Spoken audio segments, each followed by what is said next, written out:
It's time now for one more thing. Some people ask me on Twitter, what's that thing around your wrist? It's a bracelet I have. It says every day is a victory, and on the other side, full court press on ALS. ALS is Lou Gehrig's disease, and I have a special guest here, my man Michael Honricks over here in studio, who came up to visit and watch the show today. He's behind the organization that raises awareness for ALS and also raises money for funding for medical research as well. So I just want to give a special shout out to my man Mike, who's in studio today. Greg Gutfeld. Yeah, he's actually kind of a bigger fan of me. More of a red-eye fan than Water's World. Yeah, we're going to talk to him about that after. Which allows me to make really crude jokes to him, and he just laughs. Actually, he types out the laugh, which I love. All right, podcast is up right now. Go to foxnewspodcast.com. It's with King Buzzo, the legend, the guy from the Melvins who created grunge music, which he regrets. But this interview is amazing. We talk about Thomas Sowell. We talk about pop music. It's pretty awesome. All right. We all regret that music, too. Oh, stop it. Kimberly Guilfoyle. Thank you so much, Jesse. So I want to take a moment here to honor and Girl Power Captain Tammy Jo Schultz, who is a pilot and being hailed as a hero for the way she handled an emergency like none that she had ever encountered before. And I remember after the engine of a Southwest airplane failed and it torpedoed shrapnel through a window mid-flight, Captain Schultz calmly steered the plane towards safety. But she's no stranger to going against the odds because she is one of the first female fighter pilots in the United States of America in our military.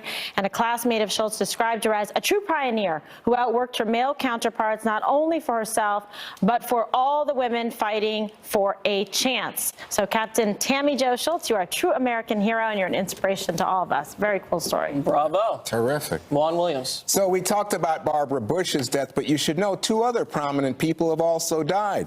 Radio broadcaster Carl Castle and professional wrestling legend Bruno Sammartino. Castle was a friend from my days at NPR. Every NPR listener knew his voice, a terrifically friendly North Carolina accented baritone. In fact, his voice became a prize for contest winners. They got Carl Castle's voice on their greetings for their answering machine. Yep. Sammartino, the longest reigning world champion in pro wrestling history, was called the Italian Superman. He was an immigrant who had a 30-year wrestling career, sold out the Garden many times. Two men who made their mark on America. Rest in peace. God bless. Rest in peace. Dana. All right, Jesse mentioned it yesterday. Tomorrow, I'm going to be on The View. It's partly in honor of Jasper. It's my paperback of Let Me Tell You About Jasper came out, so I have a chance to go on and chat with them, and hopefully we will talk about Jasper. How much do you think it's going to be Jasper? I think that picture is going to help me talk about Jasper. Just keep bringing it back to Jasper. Yeah, everything. That's actually quite easy for me to do. Exactly. But I also wanted to do this one more thing. Yesterday, 2 days ago, journalists around the country found out if they had won a Pulitzer. You might have heard that the Washington Post and the New York Times, but you might not have heard about the Press Democrat. It's a daily paper published in Santa Rosa, California. They got the Pulitzer for their coverage of the wildfires there. Adam Housley, who is a reporter here for Fox News, said that is an amazing paper. They do terrific work. They have a lot of clarity for their readers, and congratulations to them. Local papers are so important to communities. Yeah, they eked me out for the Pulitzer. Water's World was this close. Oh, my God. This close. This close. Yes. This close. This close. Yes, diamond and silk. That's it for us. Stay tuned for a special report up next. And a joint news conference with President Trump and Japanese Prime Minister Shinzo Abe. Bret Baier. How close, Jesse? Just really close. Thanks, Jesse. You're welcome. This is a Fox News Alert. I'm Bret Baier in Washington. We are moments away from a major news conference featuring President Trump and Japanese Prime Minister Shinzo Abe. You're looking live there. We're expected to hear about a number of very important topics, such as North Korea, that trip by the CIA director, Secretary of State nominee Mike Pompeo to North Korea, Syria, Russia sanctions, trade, and of course there could very well be questions about the special counsel investigation, maybe even Stormy Daniels. The president tweeted about her this morning. Let's get an overview. Check in right now with Chief White House correspondent John Roberts at the President's Mar-a-Lago Resort. Good evening, John. Good evening to you, Brett. This is scheduled to start at 6 o'clock. I'm told it will likely start just a few minutes late, so we do have some time to speak to you to set it up. The big thing to come out of this summit was only tangentially attached to it, and that was the news that broke last night that the CIA director, Mike Pompeo, back on Easter weekend, made a trip to Pyongyang in North Korea to sit down for personal bilateral talks with the North Korean leader Kim Jong-un to try to set the stage for an expected summit between President Trump and Kim Jong-un that the president says could happen sometime in either late May or early June. The president has been talking in very optimistic terms about the possibility for that sit down, and now we learn the reason why is because he said the meeting between Pompeo and Kim was very successful. Listen to what he said earlier today. He just left North Korea, had a great meeting with Kim Jong-un, and got along with him really well, really great. And he's that kind of a guy. He's very smart, but he gets along with people. The president said a good relationship was formed with North Korea. Yesterday, he indicated that there was a measure of respect that North Korea had for the United States, but certainly there are questions yet to be unanswered, such as will North Korea take any confidence-building measures ahead of the expected summit with the president, such as releasing the 3 Americans who continue to be detained there? And what was it that was said to Pompeo during that meeting, Bret, that has the president so optimistic now that North Korea is serious about denuclearization? Yeah, John, I tell you, this a lot of issues, as I mentioned, coming in. Trade, a big item on the agenda today as well. What can you tell us about that? And this was probably the thorniest issue between the two leaders. I mean, clearly Japan is worried that they want to have their interests represented in any meeting with Kim. But when it comes to trade, Japan would like to see the United States back in the Trans-Pacific Partnership. But President Trump is saying, look, we've got bilateral trade deals with 6 of the 11 nations, and we think we need to have a new free trade deal with Japan. Shinzo Abe doesn't like that too much. He's reluctant to get into a free trade agreement with the United States. But the president is pressing hard, saying, look, we've got an enormous trade deficit with Japan, and his mantra about trade and new trade deals that he plans to spend this year crafting, Bret, have to be free, fair, and reciprocal. Listen to what the president said. We have a massive deficit with Japan. We will, I believe, at the end of a fairly short period of time, be able to do certain things. I know they're ordering large numbers of airplanes, both jet fighters and passenger planes, and it's in the tens of billions of dollars. That trade deficit is currently running at about $69 billion a year. We expect that the Japanese press will have some questions for President Trump regarding steel tariffs that have been that are targeted at Japan. Tariffs on steel and aluminum, Japan being one of our only big allies, Bret, that would be subject to those tariffs. Two leaders golfing today down there in Florida. Last thing, John, you know, we often talk about how the news cycle is like drinking from a fire hose, and a lot of it depends on what the president's tweeting. Today, not only Shinzo Abe on his mind, but maybe some questions about what he tweeted about James Comey and also Stormy Daniels. Yeah, I mean, clearly James Comey has been on his mind since he's on his book tour and giving all of those interviews. And I know your interview with Comey is coming up in the near future, Bret. But the president tweeting today about Comey and Russia, saying slippery James Comey, the worst FBI director in history, was not fired because of the phony Russia investigation, where, by the way, there was no collusion except by the Dems, which would stand in sharp contrast to an interview that he gave with Lester Holt a year ago, in which the president said when he went to fire James Comey, he was thinking about, quote, that Russia thing. And the president also tweeting for the first time today about Stormy Daniels after Stormy Daniels and her attorney, Michael Avenatti, released that sketch of a mystery man who Stormy Daniels claims threatened her if she were to say anything about President Trump. Tweeted out this morning was a comparative photo of that sketch with a man that Stormy Daniels once dated there on the right, prompting President Trump to say a sketch years later about a non-existent man, a total con job, playing the fake news media for fools, but they know it. Tonight, Michael Avenatti, Stormy Daniels' attorney, is threatening to file a defamation suit against the president. Don't know if that topic will come up tonight, Bret, but that's what's out there. All right, John, thank you. We will head back live. Thank you can see the officials getting ready there in that ornate ballroom down in Mar-a-Lago.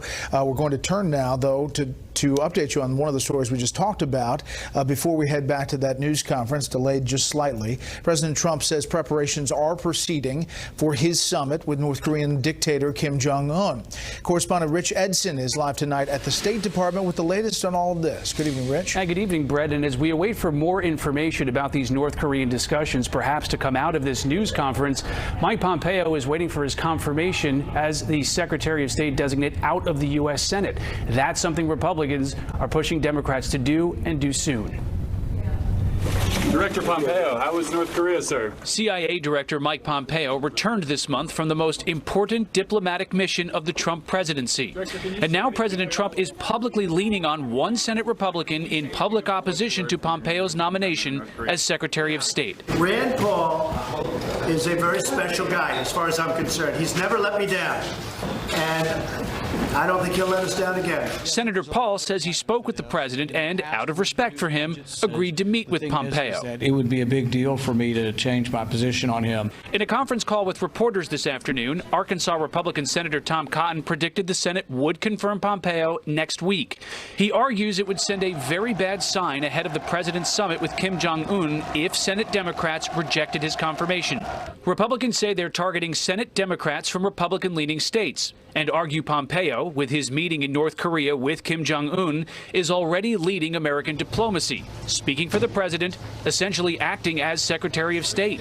Democrats say they worry Pompeo won't check the president's worst instincts. It makes me more concerned, not less, that Director Pompeo be someone who is able to adequately represent the president and stand up to him at times when he makes abrupt and unwarranted changes in direction. At his confirmation hearing last week, Pompeo had already met with the North Korean dictator a week and a half earlier. No one is under any illusions that we will reach a comprehensive agreement through the president's meeting, but to set out the conditions that would be acceptable to each side for the two leaders who will ultimately make the decision about whether such an agreement can be achieved. And during the confirmation hearing, Pompeo also refused to rule out a military strike against North Korea, though stressed there is a lot of diplomacy left to explore with Kim Jong-un.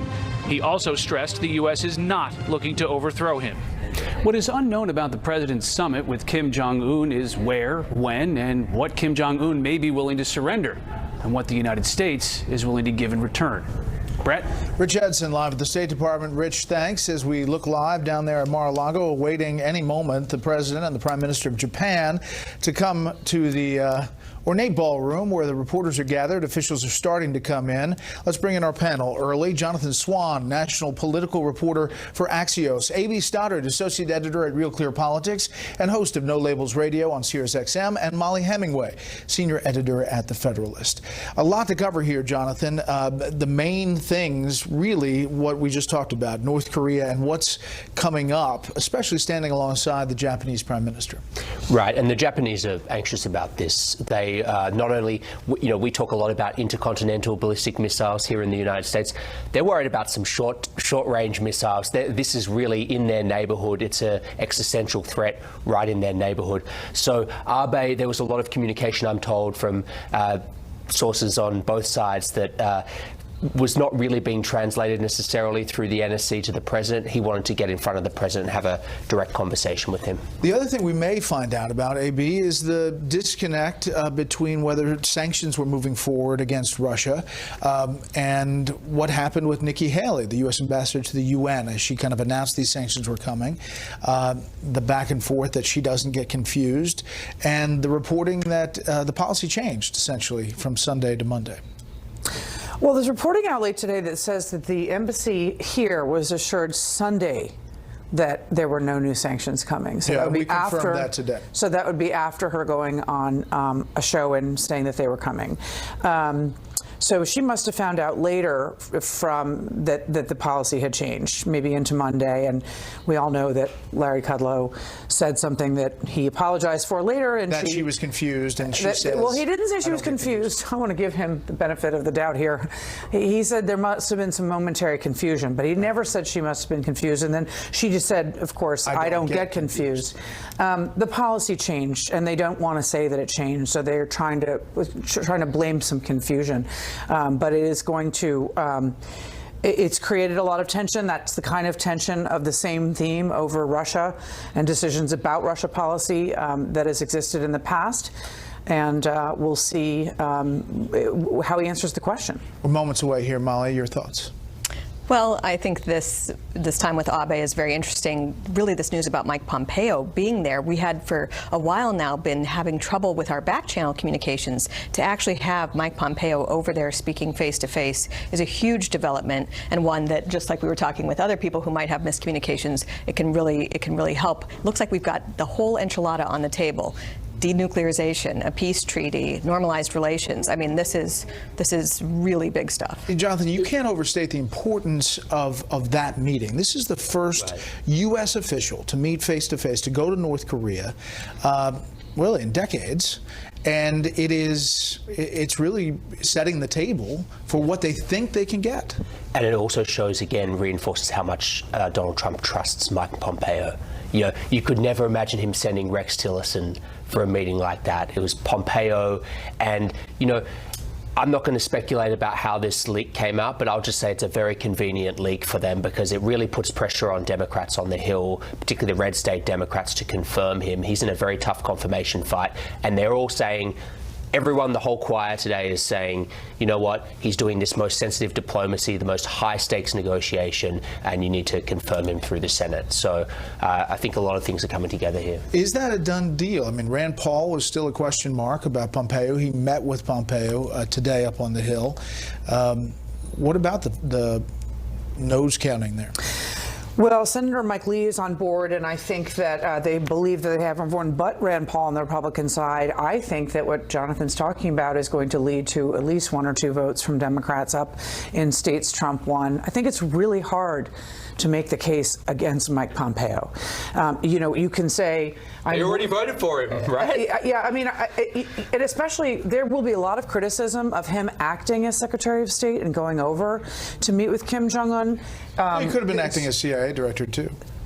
But once this begins happening, all the criticism that people had about whether or not the Trump administration was preparing properly for a summit between the president and the North Korean leader, you know, is obviously mitigated by the fact that there's preparation going on with Mike Pompeo speaking to him in advance. So I just don't see Mike Pompeo's confirmation going down. I just don't think it's possible. And there are people who have principled objections to him, like Rand Paul, who voted against him when he was up for CIA director. But then you had people like Jeanne Shaheen, who totally had no problem with him voting for him as CIA director, who today said she wasn't going to vote for him because he's pro-life. That's the kind of objection that's not going to pass muster at serious times like this.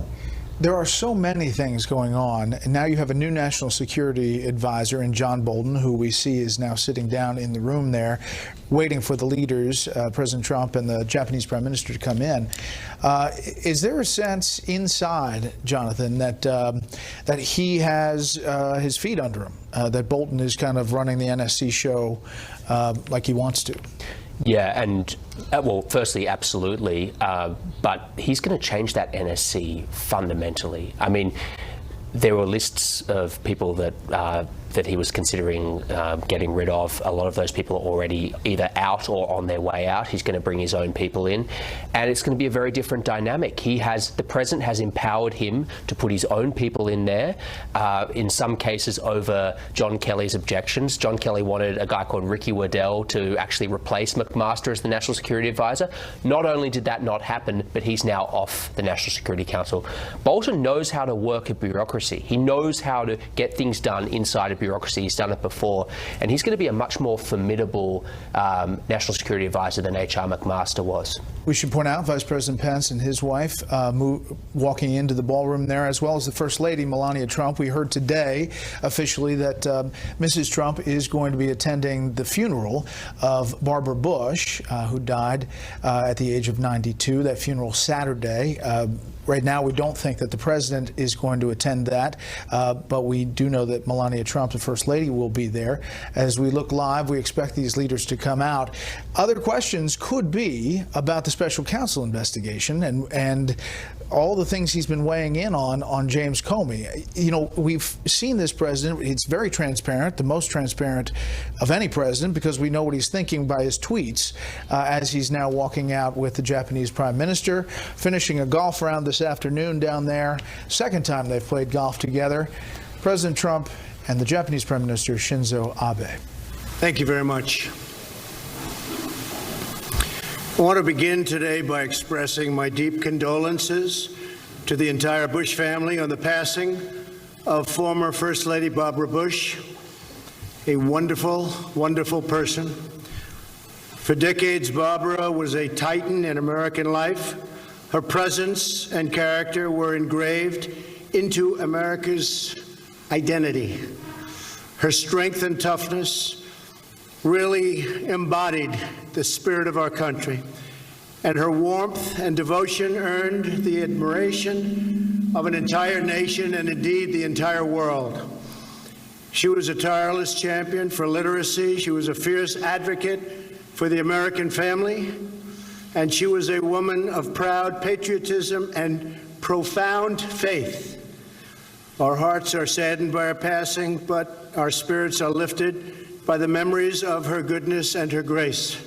She was a good person. Melania and I send our prayers to Barbara's husband of 73 years. I'll never beat that record. President George H.W. Bush, to the surviving children, Jeb and Neil and Marvin, Dorothy, and former President George W. Bush, and to their many wonderful grandchildren and great-grandchildren. This evening, I also want to send a message to all of the brave service members from the United States, France, and the United Kingdom who were involved in the very successful strikes on targets associated with the Syrian chemical weapons program last week. Once again, the unmatched skill of the United States military and our great partners and allies was demonstrated to the entire world. Missiles were shot.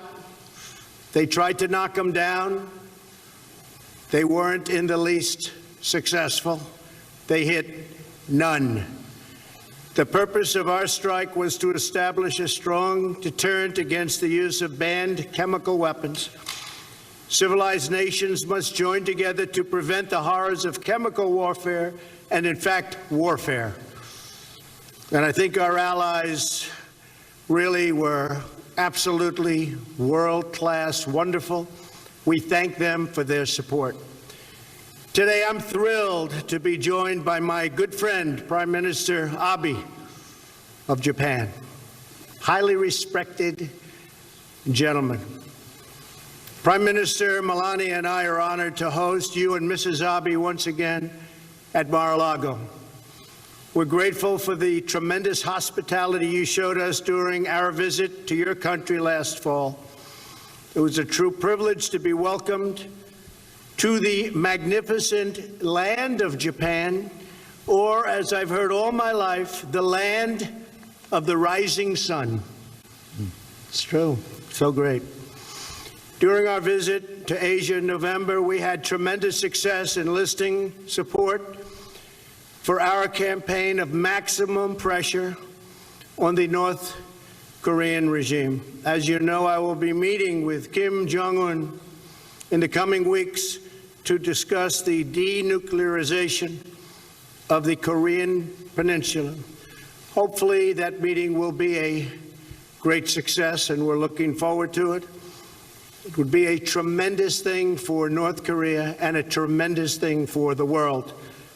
So we will be doing everything possible to make it a worldwide success, not just for the United States or South Korea or North Korea or Japan, but for the entire world. We hope to see the day when the whole Korean Peninsula can live together in safety, prosperity, and peace. This is the destiny of the Korean people, who deserve and have gone through so much over the years. We hope it all works out. We'll be trying very hard. I want to thank the Prime Minister for his insight and support over the past year as we have pursued the dream of a peaceful, nuclear-free Korea. Shinzo, you have worked very hard along with us and all of our people, and we thank you very much. And we're with you. And you're a lot closer than we are, but we're working on this together. Okay, thank you very much. Your support has been critical to getting us to this important moment in time. It's a historic moment, and possibly beyond that if it works out properly. Our discussions today reaffirmed the close cooperation between the United States and Japan on the issue of North Korea and our common defense. We will not repeat the mistakes of previous administrations. Our campaign of maximum pressure will continue until North Korea denuclearizes. We have great respect for many aspects of what they're doing, but we have to get it together. We have to end nuclear weapons, ideally in all parts of the world. That would be a goal for all of us to hope for and to cherish. As I've said before, there is a bright path available to North Korea when it achieves denuclearization in a complete and verifiable and irreversible way. It will be a great day for them. It will be a great day for the world. During my visit to Japan last fall, I met with Japanese families who endured the terrible heartbreak of having their loved ones abducted by the North Korean regime. We want to see these families reunited as soon as possible. And I know for a fact that it's one of the truly most important things on Shinzo's mind. We talk about it often. It's so important to you. And we're going to do everything possible to have them brought back and bring them back to Japan. I gave you that promise. The United States also supports Japan's efforts to improve its defense capabilities, and we're exploring ways to expedite the sale of American military equipment to Japan through the Foreign Military Sales Program.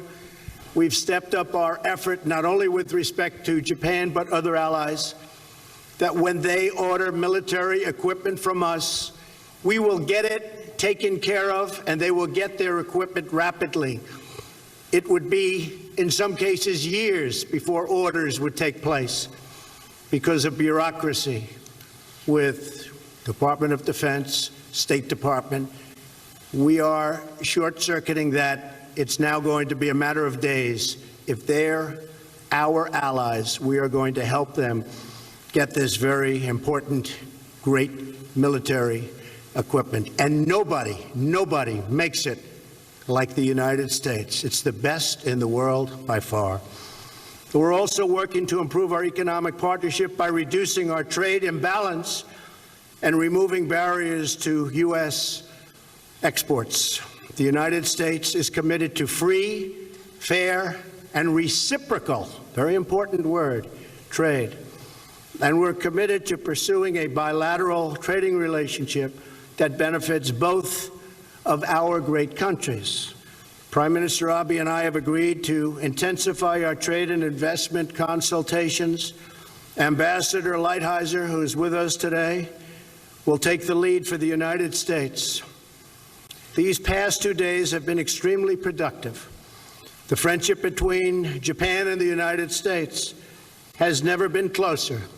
I truly believe it has never been closer than it is today. And the bonds between our people have never been stronger.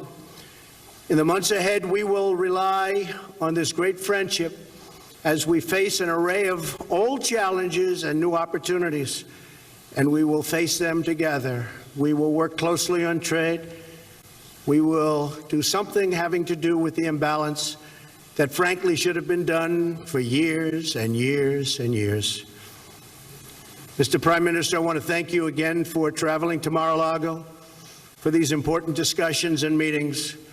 It's been a true honor to welcome you here and to work with you toward greater security, prosperity, and peace for our two truly great and wonderful nations. And thank you for being here, Shinzo. Thank you. Thank you very much.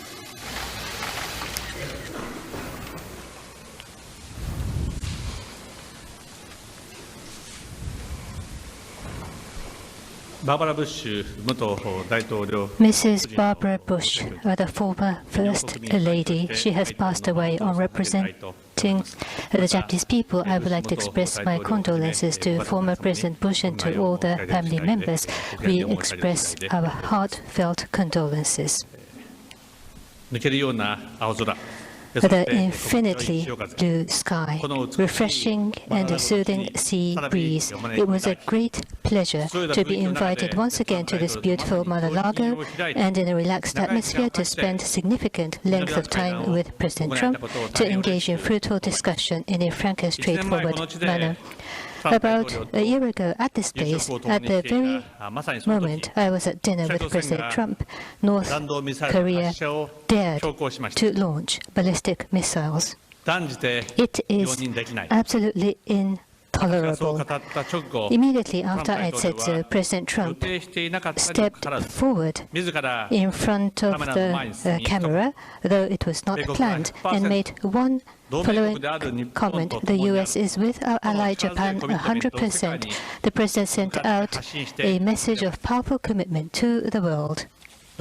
Donald, your words on that occasion is still deeply etched in my mind, together with my wonderful memory of my stay here in Mar-a-Lago.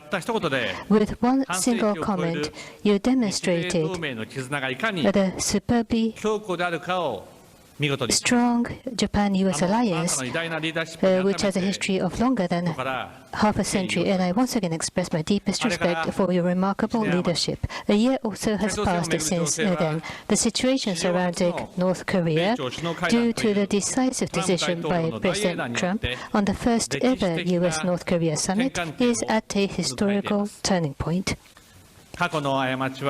The past mistakes should never be repeated.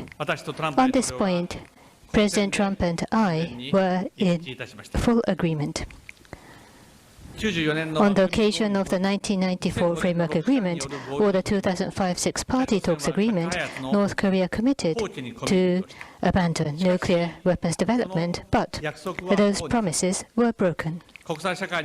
And the effort of the international community to engage in dialogue were all entirely exploited to buy time to develop nuclear weapons and missiles. Based on such lessons learned, both the US and Japan, together with the international community, will demand for all weapons of mass destruction and ballistic missiles, complete, verifiable, and irreversible dismantlement of weapons of mass destruction and ballistic missiles to North Korea. By envisioning multiple scenarios, we carefully thought out our policies and directions at a concrete and detailed level. Just because North Korea is responding to dialogue, there should be no reward.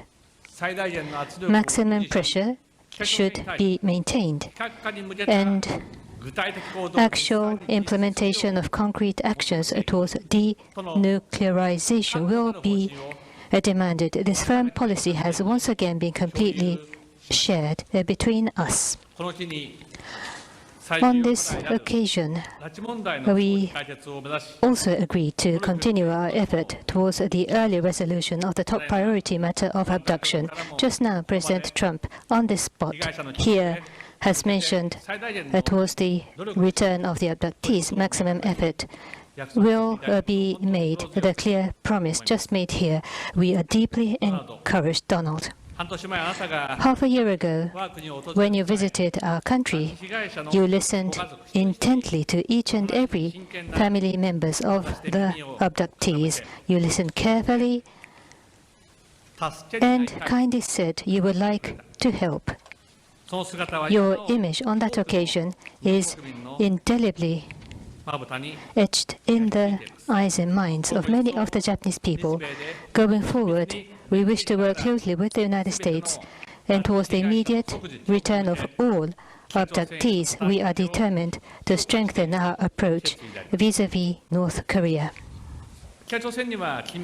North Korea has diligent workforce and is blessed with resources. If North Korea advances in the right direction, they can make their populations richer. If North Korea takes the right path, under the Japan-North Korea-Pyongyang Declaration, there could be a possible path to settle the unfortunate past and to normalize diplomatic relationship. For that to happen, a comprehensive resolutions of multiple concerns, including abduction, nuclear, and missiles, would be the fundamental precondition. Through the upcoming historic U.S.-North Korea summit, we strongly hope for a breakthrough in this situation. The Japan-U.S. alliance is not just limited to the field of security, but it also contributes to the peace and prosperity of the world as well as the region. On the economic front, Japan and the U.S. will take a lead and develop a free and fair market in the Indo-Pacific region. I spent some time with President Trump to discuss ways to make that happen in a candid manner. First of all, we must further strengthen the economic ties between the two countries. Under President Trump, exports from the U.S., including energy, aircraft, amongst others, have already been increasing significantly. Further, following the bold tax reform by President Trump, Japanese companies' investments in the U.S. have been gaining momentum, which is creating a large number of jobs in the U.S. and contributing to the expansion of the exports from the U.S. In order to benefit both Japan and the U.S., we'll further expand trade and investment between the two countries. Building upon that foundation, we'll aim to realize economic development in the free and open Indo-Pacific region based on fair rules. To make that happen, at this time, President Trump and I agreed to start talks for free, fair, and reciprocal trade deals. And Minister Motegi will be responsible for these talks on the side of Japan. Minister Motegi and U.S. Trade Representative Lighthizer, I hope we'll have a very fruitful discussions. Over the last 2 days, President Trump and I have spent more than 7 hours together over meals and playing golf, while at the same time we were able to hold extremely fulfilling talks in a relaxing atmosphere. The last 2 days were the time when I was able to further deepen my friendship and relationship of trust with President Trump. Lastly, I'd like to express my sincere appreciation to Donald and First Lady Melania for their wonderful hospitality as well as the continued warm-hearted welcome of the people of the United States. Thank you. Thank you very much, Shinzo. Appreciate it. Questions? Mark Landler. Mark. Thank you very much, Mr. President. Mr. Prime Minister, nice to see you again. Mr. President, you sent your CIA director to Pyongyang a couple of weeks ago, and he returned without 3 Americans who are being detained there, and also without any other visible signs of concessions the North Koreans had made to the United States in advance of your meeting with Mr. Kim. My question is, do you intend or are you willing to sit down with Kim Jong-un if Americans are still being held in North Korea? And will you insist on other tangible concessions from the North Koreans in return for gestures like sending a potential future Secretary of State to North Korea? And from the Prime Minister, if I may, you a moment ago alluded to new trade talks between your minister and Mr. Lighthizer. Should we interpret that to mean that you are now open to negotiating a bilateral trade deal between the United States and Japan? And then a second question, Japan is the only major American ally that was not exempted from the steel tariffs. Did you ask the President to exempt Japan, and if so, how did he reply? Thank you, Mark, very much. The fact is that they do have 3 prisoners. We have been talking about them. We're negotiating now. We are doing our very best. As you know, they've been there a long time, and it's harsh treatment. We fought very hard to get Otto Warmbier back, and when we came back, he was in very, very bad condition. It was a very sad event. We are likewise fighting very diligently to get the 3 American citizens back. I think there's a good chance of doing it. We're having very good dialogue. We will keep you informed, but we are in there and we are working very hard on that. We have come a long way with North Korea. We were, as you know, and when I say we, for many years they've been talking to North Korea and nothing's happened. This should have been taken care of by past administrations when they were not nearly so far along. But we put unbelievably powerful sanctions on and many other things. I want to thank publicly President Xi of China, who has done more for us than he's done for any other administration or than any leader of China has done for any president or administration. He has clogged up the border, as you know, and he's done it very, very powerfully. He would tell you himself that he never thought he would go to this extent. And I appreciate that very much, but it's put a lot of pressure on. As you know, 93% of the goods coming into North Korea come in from China. And President Xi understands that this is a very important set of months that are lying ahead. He doesn't want to see a Korea, North Korea, or any Korea that has nuclear weapons either. So he's also fighting for China when it comes to this. But he has been terrific. Can he be better? I always say, yes, he can be better. I said, President, you've been great. Can you be better? Yes. But he's been very good, and it's had a big impact, and what we've done has had a big impact. So we've never been in a position like this with that regime, whether it's father, grandfather, or son, and I hope to have a very successful meeting. If we don't think it's going to be successful, Mark, we won't have it. We won't have it. If I think that it's a meeting that is not going to be fruitful, we're not going to go. If the meeting when I'm there is not fruitful, I will respectfully leave the meeting and we'll continue what we're doing or whatever it is that will continue, but something will happen. So I like always remaining flexible, and will remain flexible here. I've gotten it to this point.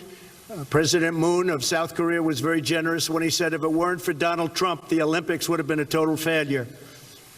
It was my involvement and the involvement of our great country that made the Olympics a very successful Olympics. If you look at ticket sales prior to what took place with respect to North Korea, it was going to be a big problem, and it turned out to be a very successful Olympics. So we've gotten us here, and I think we're going to be successful. But if for any reason I feel we're not, we end. Okay? Thank you, Mark.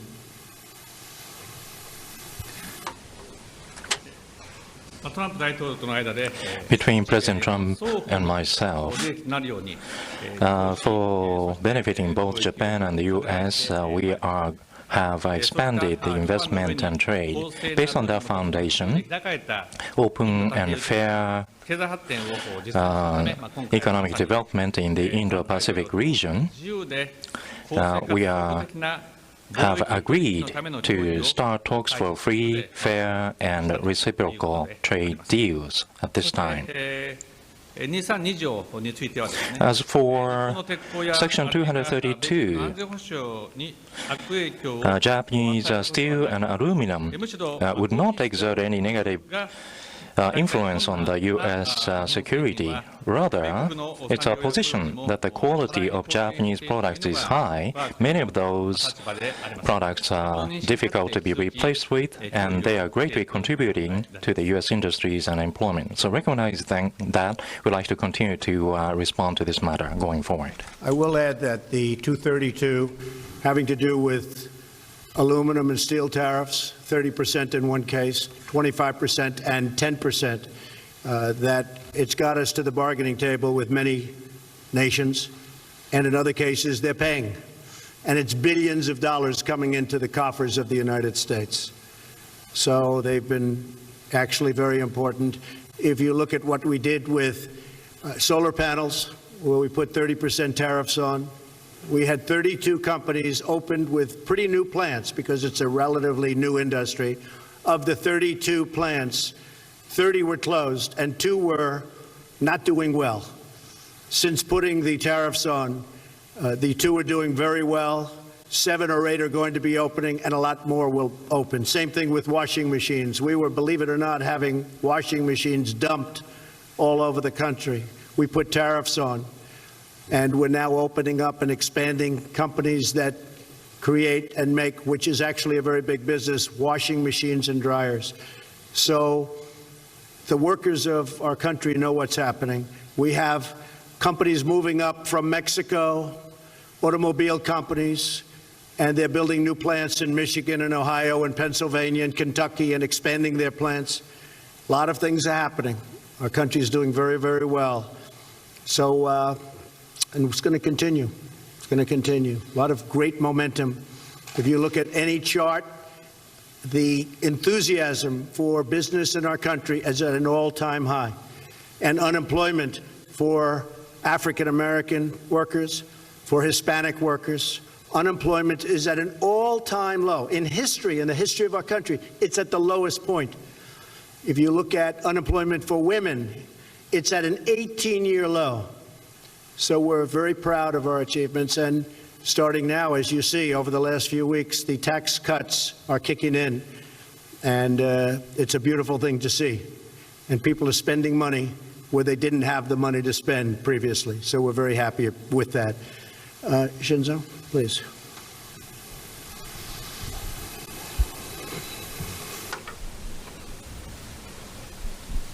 I'm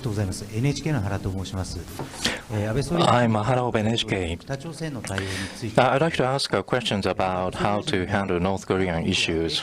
Prime Minister Abe, the coordination for holding a summit between the South Korea and North Korea, as well as between the U.S. and North Korea, is underway. There is a concern in Japan that Japan may be left behind. So how are you going to proceed with dialogue with North Korea? President Trump, you talked about the abduction issue.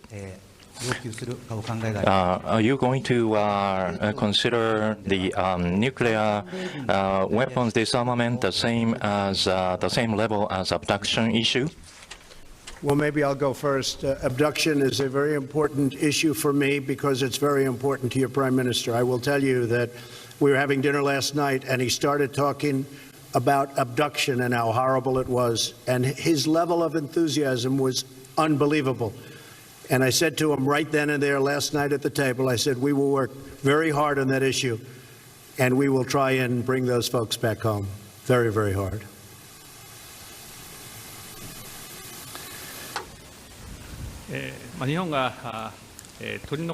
Whether Japan will be left behind, that is not at all the case. In the last 2 days, together with President Trump, we have spoken about North Korea. There will be the inter-Korean talks, and the U.S.-North Korea summit is planned. We have gone into really in-depth discussion about a policy and direction. We have reached agreement. Regarding the upcoming U.S.-North Korea summit, we hope that it will lead to the resolution of weapons of mass destruction, nuclear, missile, and of course, more than anything else, we hope it will be a historic summit that will lead to the resolution of abduction. And for that purpose, I have seriously and thoroughly discussed with President Trump, and we have fully agreed about our direction going forward, in particular regarding abduction. As Donald has explained, in our tete-a-tete, we have thoroughly discussed about this matter. Last year, President met with the victims of the abduction as well as the family members, and the families' feelings have been strongly felt and understood by the President, and he has given a very encouraging comment that he would appeal towards early resolution. I highly appreciate this encouraging comment. This gives us huge courage. A very encouraging comment, and for the families of the abductees, again, this is a massively, powerfully encouraging comment, and therefore going forward between Japan and the US, or between the trilateral of Japan, US and South Korea, we will cooperate closely and do our utmost to resolve the issues of North Korea, including abduction, nuclear missile. And we will be very loyal to Japan. Thank you. Jennifer Jacobs.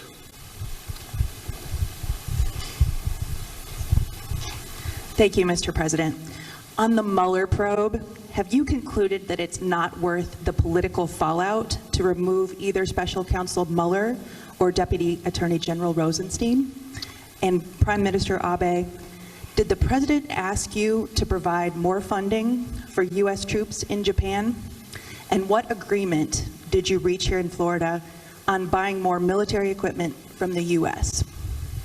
Jennifer, I can say this, that there was no collusion, and that's been so found, as you know, by the House Intelligence Committee. There's no collusion. There was no collusion with Russia other than by the Democrats, or as I call them, the obstructionists, because they truly are obstructionists. So we are giving tremendous amounts of paper.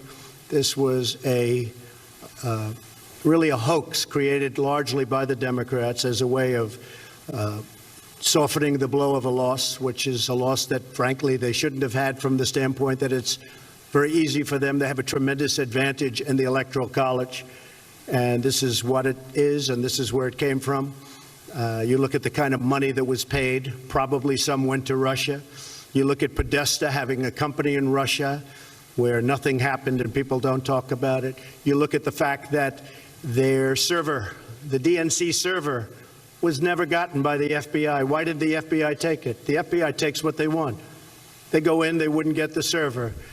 This is a hoax. As far as the investigation, nobody has ever been more transparent than I have instructed our lawyers. Be totally transparent.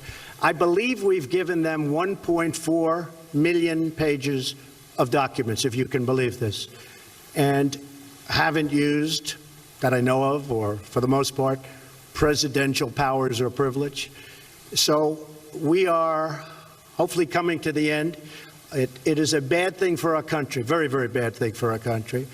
But there has been no collusion. They won't find any collusion. It doesn't exist.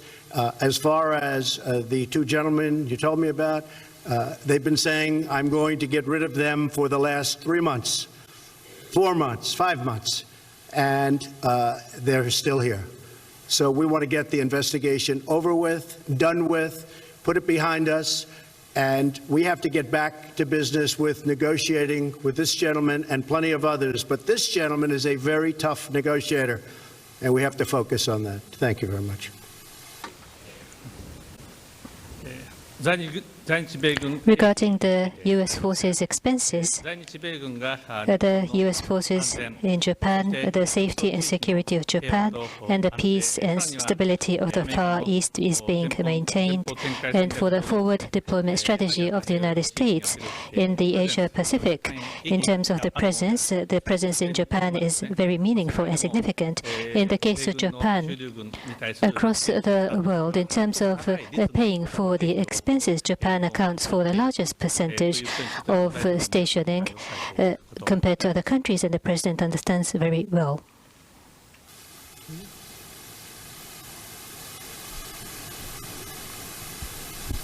I'm Takita with the Sankei News.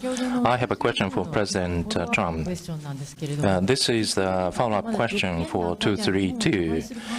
And so you don't have any intention to exempt Japan at this point in time, and President Trump and Prime Minister Abe, with regard to trade, you are going to establish new talks for trade.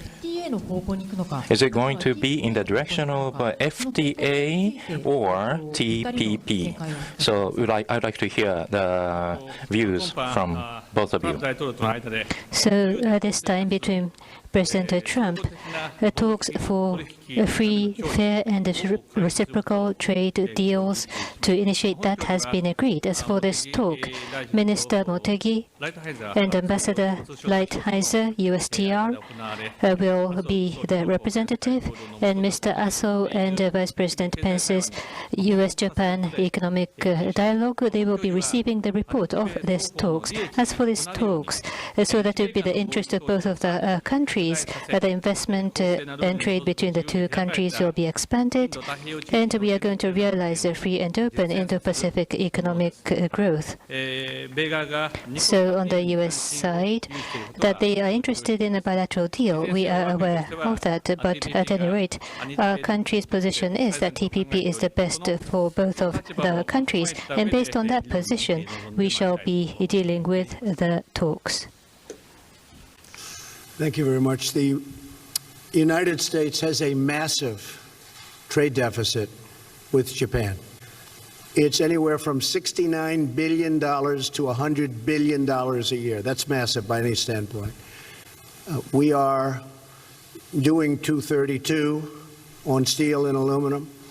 And if we can come to an arrangement on a new deal between the United States and Japan, that would certainly be something we would discuss, aluminum tariffs and steel tariffs. And I would look forward to being able to, at some point in the future, take them off. But right now we have a deficit that's a minimum of $69 billion a year. Japan sends us millions and millions of cars, and we tax them virtually not at all. And we don't send so much product because we have trade barriers and lots of other things. So these are the things that the Prime Minister and I are going to be discussing over the next short period of time. The media has not covered the TPP correctly. I don't want to go back into TPP, but if they offered us a deal that I can't refuse on behalf of the United States, I would do it. But I like bilateral better. I think it's better for our country.